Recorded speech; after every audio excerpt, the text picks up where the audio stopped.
ये वो समृद्ध शक्ति है, एक वचन में सब कुछ कर सकता है आपके लिए, लेकिन उसके कराने योग्य आपने बनना पड़ेगा। कहते हैं सतगुरु के दरबार में कमी काहे की ना, और अंसा मौज नहीं पा रहा तेरी चूक चाकरी में।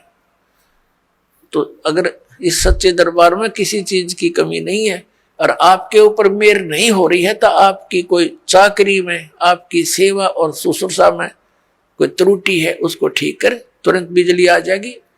करंट आने के लिए, बिजली पावर आने के लिए हमने उस योग्य बनना पड़ता है, गुड कंडक्टर। तो बिजली आई सारे काम होंगे, फिर तो जो उसके गुण हैं। तो उस बिजली को आने के योग्य बनाओ, और इसी तरीके से बनोगे आप, इस ज्ञान से, इस भक्ति से समर्पित हो जाओगे।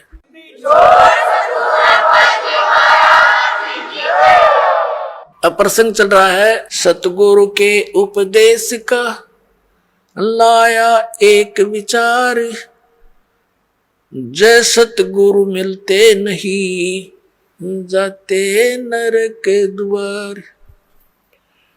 अब नरक द्वार में दूध सब करते खेचातान, उनसे कबू ना छूटता, फिर फिरता चारों खाने के दुर्गति होती। चार खानी में भ्रमता, कदे ना लगता पार।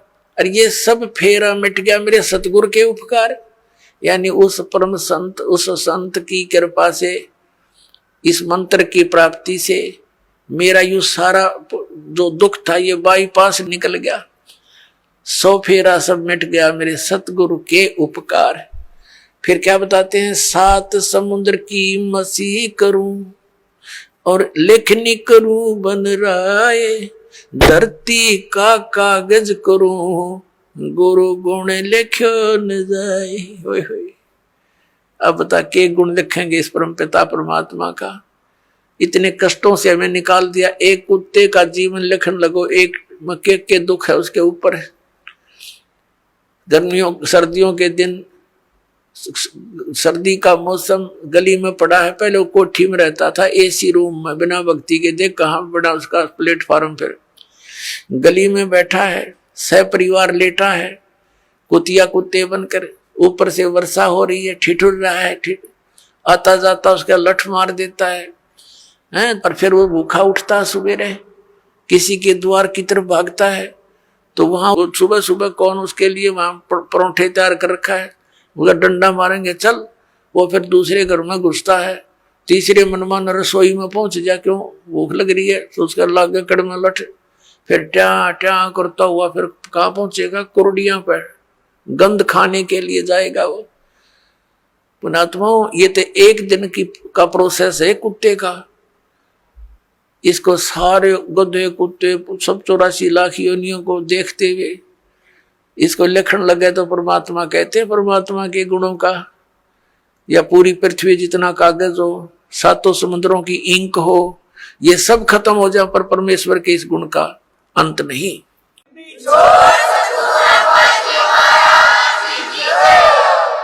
अब पुण्यात्मा परमात्मा बताते हैं, गुरु गोविंद कर जानियो, रहियो शब्द समाए, मिले जब दंडवत बंदगी, नहीं तो पल पल ध्यान लगावे। गुरु जी को गोविंद यानी परमात्मा तुल मानकर अपना इस भक्ति रूपी गेम को सफल करना। पुण्यात्मा परमात्मा जब आए थे वो स्वयं भगवान थे, और हम उनको ना पहचान कर हम एक सिंपल मैन मानते रहे। आशीर्वाद देते थे, लाभ भी होता था, लेकिन फिर वो जुलाहा दिखा करता, उन्हें भगवान दिखाई ना दिया। इस करके हम सारे रह गए यहीं पर 64 के 64 लाख। अब परमात्मा ने बताया कि गुरु को गोविंद समझकर, भगवान समझकर डील करो, ट्रीट करो उसको। जैसे ये दास तो भगवान नहीं है, लेकिन वो परमात्मा ऐसे ही दास की तरह रोल करके चले गए, वो भगवान थे और काल हमारी रोल मार गया नू। तो इसलिए परमात्मा ने कहा है कि गुरु जी को तुमने परमात्मा मानकर अपने इस भक्ति मार्ग को सफल करना होगा, ना कतई नहीं होगा ये तुम्हारा। जैसे गणित के अंदर एक ऋण का प्रश्न होता है, उसमें मूल धन ज्ञात करना होता है, उसके लिए मानना पड़ता है, मान लो मूल धन 100 रुपए, वो 100 रुपये मूलधन नहीं होता, मूलधन तो अरबों खरबों में होता है, करोड़ों में होता है। वो मूलधन अरबों करोड़ों वाला प्राप्त करने के लिए हमने 100 रुपये मूलधन मानना पड़ेगा। ये मजबूरी समझ लो, ये जरूरी समझो। इसके बिना वो मिल नहीं सकता। हमने जिस मूलधन की हम खोज कर रहे हैं और वो नहीं मिला तो हम फेल हो गए, नंबर 0 हमारे। तो गुरु जी को आप जी ने ये समझना पड़ेगा कि भगवान ही बैठे। जैसे हम परमात्मा के पास जाएंगे तो हम कैसे डील करेंगे उनको, जैसा इस दास को करोगे ये आपका स्वभाव बनेगा, यही भाव बना रहेगा। तो इस भाव और स्वभाव को हमने यही चेंज करके जाना पड़ेगा उसके दरबार में। और वहां जाकर फिर मन में दो सटपट रहेगी तो फिर पटक देंगे उल्टे ठाके। वहां तो छालनी में छाने जाओगे पुण्यात्मा, उड़ा कोई किसी की गवाही की जरूरत को नहीं।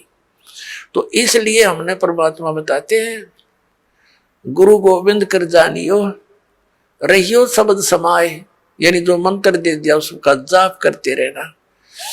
और मिले गुरु जी जब दंडवत बंदगी प्रणाम करे, और बाद में नहीं तो पल पल ध्यान लगावे, यानी उनकी याद रखे इन गुणों को। हे भगवान, जब आपको पुण्यात्मा अमिताभ बालक को, छोटे से बच्चे को 2 साल का, कोई 3 वर्ष का, यानी जिस दिन नाम मिला उसी दिन से आपकी ये भक्ति मार्ग में आयु काउंट होती है।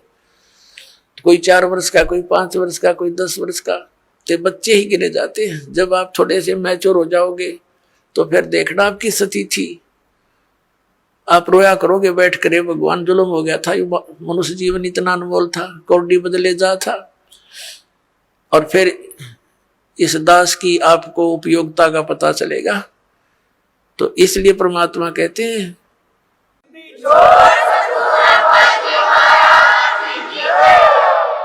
फिर उसकी भूल पड़ ही नहीं सकती। इतना उपयोगी वस्तु एक पल भी नहीं हम दूर हो सकते जिसमें इतना लगाव बन जाएगा, ऐसा खिंचाव बनेगा। और ये लगाव, ये खिंचाव ही आपको सतलोक लेके जाएगा। जैसे हम इस काल भगवान के ऊपर आसक्त हुए और इतने आसक्त हो गए कि डटे नहीं डटे वहां पर, इतना सुख छोड़कर हम इस गंध में आएंगे, केवल इसकी चाह, इसके ऊपर आसक्त हो गए। अब इसके असलियत का पता आपको लग जाएगा। तो 1 नंबर का विलियन है, सब धोखा करके काम करावे, बला तुम्हारे से सारा काम करवा रहा है और आप खा रहा हमारे को। तो फिर आपका इससे दिल लटेगा और परमात्मा की तरफ जाने के लिए आपको इस दास के अतिरिक्त पृथ्वी पर कुछ दिखाई नहीं देगा। तो फिर अपने आप आपकी आशा आपकी हर तरह से हट करके व्यक्ति इस दास पर जो है ना इकट्ठी हो जाएगी, एकत्रित हो जाएगी, और इतनी कसक हो जाएगी कि आप डांटे नहीं डट सकते। और यह भक्ति की शक्ति जो दास ने बताया, कमाई तुम्हारे साथ होगी।